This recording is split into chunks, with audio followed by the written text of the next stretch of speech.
சென்னை திருவிக நகர் 76வது வட்டம் பகுதியில் மழை வெள்ளத்தால் பாதிக்கப்பட்ட பொதுமக்களுக்கு நலத்திட்ட உதவிகளை வழங்கிய பின்பு அதிமுக முன்னாள் அமைச்சர் ஜெயக்குமார் செய்தியாளர்களை சந்தித்து வருகிறார். அதனை நேரலையில் பார்க்கலாம். இந்திய அண்ணா திராவிட முன்னேற்ற கழகம் ஆட்சியில் இருந்தாலும் சரி இல்லாவிட்டாலும் சரி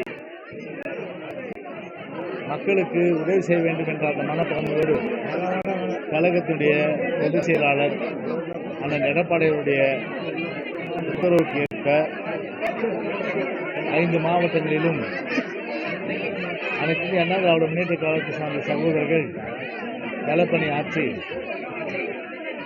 மீட்பு நடவடிக்கைகளை முழுமையாக பங்கு கொண்டு அதே போன்று நிவாரணப் பணிகள் என்று சொல்லும்போது அந்தந்த பகுதிகளில் உணவு, அதே போன்று பெட்ஷீட், அதே போன்று அரிசி போன்றவற்றையெல்லாம் வழங்கி இன்றைக்கு நம்முடைய திருவிக நகர் சட்டமன்ற தொகுதியில் நம்முடைய அருமை சகோதரர்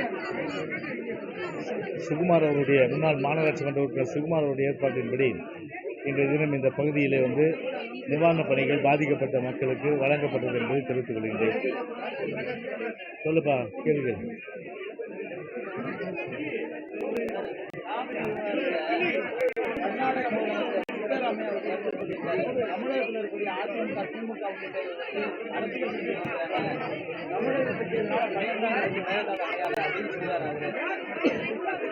இப்போ கர்நாடகா மாநில முதலமைச்சர் பொறுத்தவரையில் அவர் ஒரு கருத்தை சொல்லுறாருன்னு சொன்னால் முழுக்க இதில் திமுகவினுடைய அந்த மாநில உரிமையை பேணி காப்பதில் தோல்வி அடைந்துவிட்டது.